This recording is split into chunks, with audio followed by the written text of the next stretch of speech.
एका शिवसेनेचे 2 शिवसेना झाल्या. शिवसेनेचे तुकडेच केले.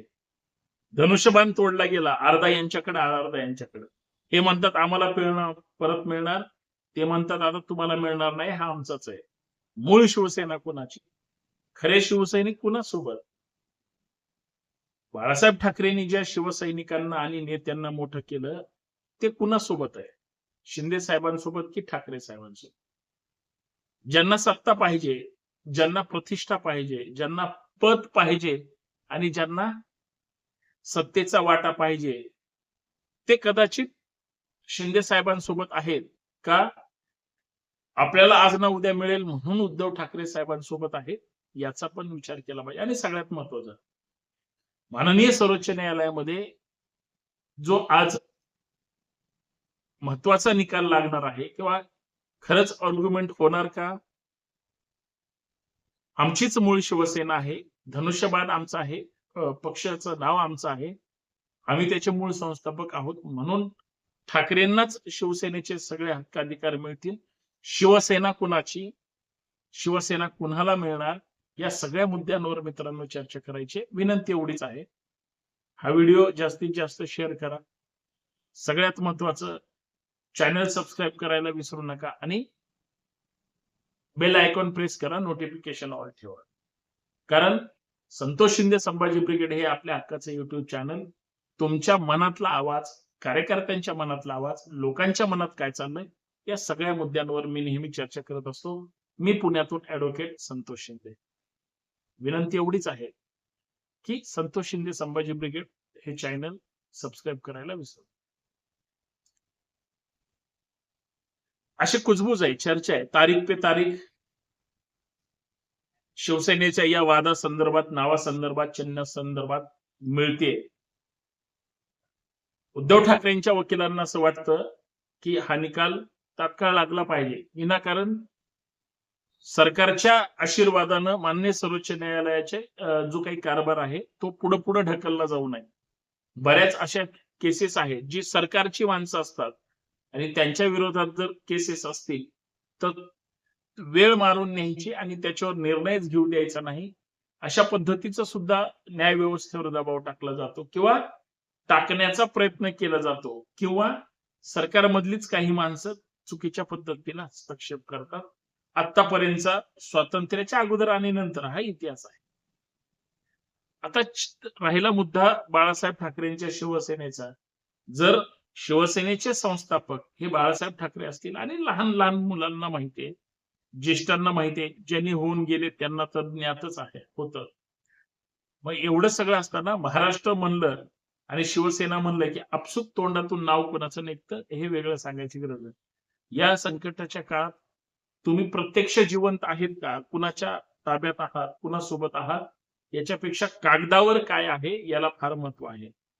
माणूस कागदावर जिवंत असणं आणि त्या पद्धतीने कारभार करणं जसं महत्वाचं आहे. अन्यथा रिटायर झालेल्या माणसाला जर पेन्शन नाही मिळाली तर त्याला वर्षाला जाऊन बँकेला सांगावं लागतं मी आहे.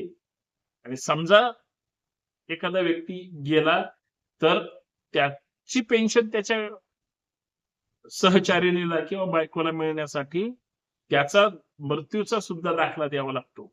याचा अर्थ काय की तुमचा पुरावा महत्वाचा आहे. शिवसेनेचं सुद्धा तसंच आहे. जरी बाळासाहेब ठाकरे, उद्धव ठाकरे किंवा आदित्य ठाकरे यांचीच शिवसेना आहे, शिवसेनेची ओळखच आपल्याला या लोकांमुळे झाली, महाराष्ट्राला झाली, देशाला झाली. स्वतः सत्ताधाऱ्यांना सुद्धा त्या सगळ्या गोष्टीचा इतिहास ज्ञात आहे.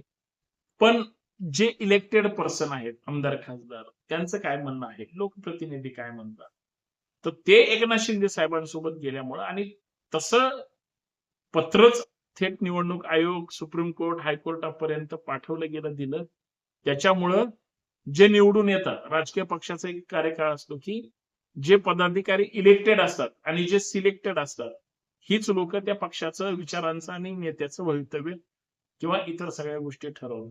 जर आता या सगळ्या प्रकरणामध्ये सर्वाधिक अधिकार हे जर पाहिले तर सगळे एकनाथ शिंदे साहेबांकडे गेले. बाळासाहेब ठाकरे किंवा उद्धव ठाकरे किंवा आदित्य ठाकरे बाळासाहेब ठाकरे तर हयात नाहीत, परंतु या दोघांकडं म्हणजे सत्तेतून बाजूला जाणं आणि कुठलाही लोकप्रतिनिधी सोबत न असणं किंवा दिसणं यासाठीच इतका प्रयत्न सुरू आहे की खिळखिळ करून टाकायचं ठाकरेंचं साम्राज्य, खिळखिळ करून टाकायची शिवसेना आणि दोन शक्ल झाली सेनेची, दोन शक्ल झाली राष्ट्रवादीची.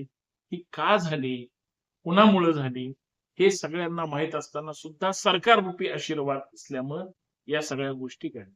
आता मी जो मगाचा मुद्दा मांडला की याचं उत्तर कोण देणार, याच्यातून निर्माण काय होणार, वादातून कुणाला कुणाचं मिळणार, हे सगळं माननीय न्यायालय ठरवणार, सर्वोच्च न्यायालय ठरवणार. सर्वोच्च न्यायालयाने म्हणजे वकिलांचं म्हणजे आर्ग्युमेंट असेल किंवा त्यांनी जे काही एव्हिडन्स सबमिट केले असतील, या सगळ्यांच्या आधारे म्हणजे मान्य सर्वोच्च न्यायालय निर्णय देणार, त्यांच्या समोर जे ठेवलंय ते. पण ते जर ताकदीचं परफेक्ट असेल तर फार महत्वाचं आहे, अन्यथा फेटाळून लावलं जाईल.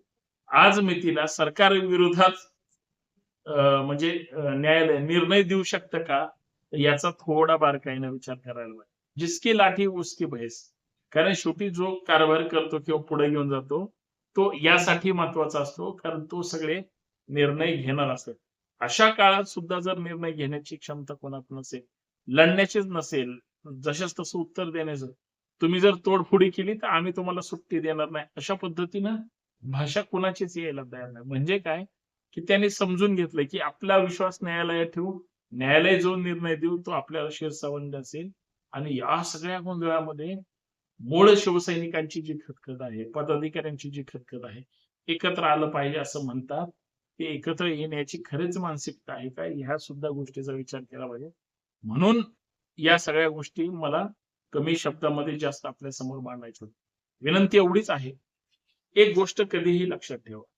ज्यावेळेस एखादं घर फुटतं, पक्ष फुटतो, संघटना फुटते, ते इतके डॉमिनेटिंग होऊन जातात, त्यांना दुर्लक्ष केलं जातं आणि ठरवून मूळ प्रवाहापासून ही सगळी मंडळी लांब ढकलली जात असल्यामुळं त्यांना कुणीही तसा चर्चा करत नाही. आज परिस्थिती तीच आहे. ठाकरेंना जी ऊर्जा आता आंदोलनाच्या निमित्तानं किंवा रोखठोक बोलण्यामुळं निर्माण झाली, तीच 6 खासदार पळून गेले होते. त्यावेळेस ते हतबल होते, हे सुद्धा विसरता येणार नाही. म्हणजे उद्धव ठाकरेंनी कार्यकर्ते मोठे करायचे, निर्माण करायचे, त्यांना नेता करायचं, पदाधिकारी करायचं आणि ते निवडून आल्यानंतर पळून जाणार असतील तरी सुद्धा दुर्दैव आहे. या सगळ्या गोष्टी या ठिकाणी मला मांडायच्या होत्या. तुमचं काय मत आहे नक्कीच कळवा. धन्यवाद. जय शिवराय. सांगा नक्की शिवसेना कुणाची आणि कुणाला मिळणार.